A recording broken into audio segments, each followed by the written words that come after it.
देखें, ये जले नहीं है बिल्कुल भी, ये नरम है ऐसे।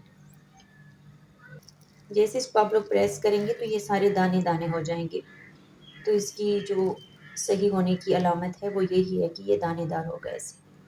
बिस्मिल्लाहिर्रहमानिर्रहीम, अस्सलामुअलैकुम। आज हम बनाने वाले हैं आलू की बहुत ही ज़बरदस्त किस्म की टिक्कियाँ। इसको हमने बॉईल कर लिया, कट लग चुके हैं इसके अंदर, तो इसको बॉईल कर लिया। फिर थोड़ी ठंडा करने के लिए इसको हमने रखा। तो ये स्टिक के अंदर मैंने रखा है ताकि इसका जो पानी है ना इजाफी वो सारा नीचे निकल जाए। तो ये सबसे पहले क्या क्या चीज़ें हमने लेनी है, ये है प्याज, ये मेरे पास धनिया है, पुदीना भी कर सकते हैं, 4 हरी मिर्चें हैं, उसके बाद टमाटर है, ये एक अंडा है, 2 ये बॉयल आलू, और ये एक ब्रेड है। तो ये भी इसको हम क्रश करेंगे। उसके बाद है हमारे पास भुना हुआ बेसन। तो ये सारी चीज़ें इसको हमने मैश करना है और ये सारी चीज़ें इसी में हमने ऐड कर देनी है। कच्चा अंडा भी इसी में ऐड कर देंगे। अगर आप लोग कच्चा अंडा जो है ना ऐड यहाँ पे नहीं करना चाहते तो इसमें आप लोग जब टिक्की बना लें तो इसमें डिप करके आप लोग इसके साथ फ्राई कर सकते हैं, लेकिन मैं इसमें डिप करके फ्राई नहीं करूँगी। तो क्या होता है कि अंडा जो है ना ऊपर से जल जाता है और वो टिक्की अंदर से कच्ची रहती है, तो मैं बीच में ही इसमें मिक्स कर लूँगी। तो इसमें अभी इसको ना निकाल लेती हूँ।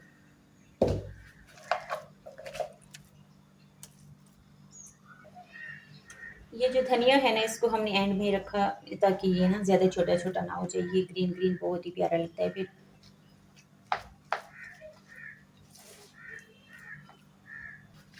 तो ये हमारा आटा हो गया है रेडी। अब इसकी हम टिक्कियाँ बनाएंगे।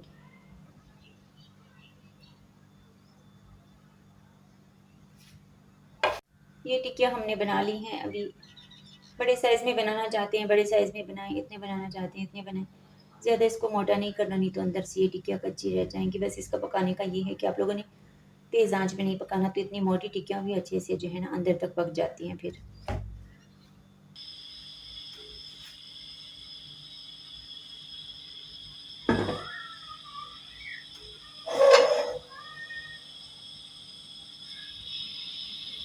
इसको हम आलू के कबाब भी कह सकते हैं, आलू की टिक्कियाँ भी कह सकते हैं। कुकिंग करना बड़ा ही मुश्किल काम है भाई, बड़ा ही मुश्किल काम है। तो वो मेरे हाथ जल जाएंगे। चिमटा कहाँ रह गया, हाथ को हल्का कर लेंगे, आँच हल्की करेंगे, नहीं तो ये जल जाएंगे, अंदर से रह जाएंगे ये कच्चे। अब ये काम करेंगे हम चिमटे के साथ। तो चिमटा मेरा अभी दूर है मुझसे, तो मैं इसी से काम चला लेती हूँ। मैं लाना भूल गई पहले। मैं चिमटे तक जाऊंगी, वापस आऊंगी तो ये जल जाएंगे, लेकिन ये काम यहाँ चिमटे का है।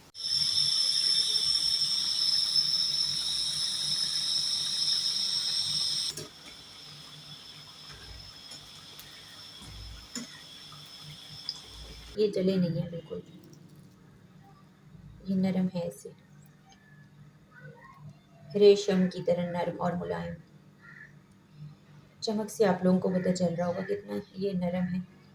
मुंह में घुल जाने वाले ज़बरदस्त किस्म के, अंदर से जो है ना कच्चे नहीं है बिल्कुल भी। तो ये थोड़ा सा कट करके मेरा हाथ, ये एक में फ़ोन है मेरे पास, और ये है दही की चटनी। केचप के साथ खाना चाहते हैं तो खा सकते हैं, नहीं तो दही की चटनी के साथ माशाल्लाह ज़बरदस्त। बिस्मिल्लाहिर्रहमानिर्रहीम। इसकी नरमी अगर आप लोग देखें ना, कबाब होते हैं और ये आलू की टिक्कियाँ होती हैं, इसकी सबसे जो बड़ी बात होती है, जो असल बात होती है वो होती है इसकी नरमी। ये पके भी हों और नरम भी हों ऐसे, जूसी जिसको बोलते हैं ना, जूसी। ये देखिए, जैसे इसको आप लोग प्रेस करेंगे तो ये सारे दाने दाने हो जाएंगे। तो इसकी जो सही होने की अलामत है वो यही है कि ये दानेदार होगा ऐसे। मेरा हाथ जल गया है, गर्म है बहुत ज़्यादा। कैसे इसकी तारीफ़ करूँ मैं, जायके की और इसकी नरमी की और इसकी जो है ना बनावट की और इसकी हर चीज़ की माशाल्लाह। आप लोग चिकन के और वो दुनिया के जितने भी गोश्त है ना, वो सब कबाब आप लोग भूल जाएंगे। बस इस तरह इसमें आप लोग साबित धनिया अगर ऐड कर लेते हैं ना थोड़ा सा मोटा मोटा कूट के, तो इससे फिर 4 चाँद लग जाते हैं इस आलू की टिक्कियों के अंदर। तो भी मैं खाऊंगी, तो आप लोग भी बनाएं और खाएं, तो आप लोगों को भी बहुत अच्छा लगेगा।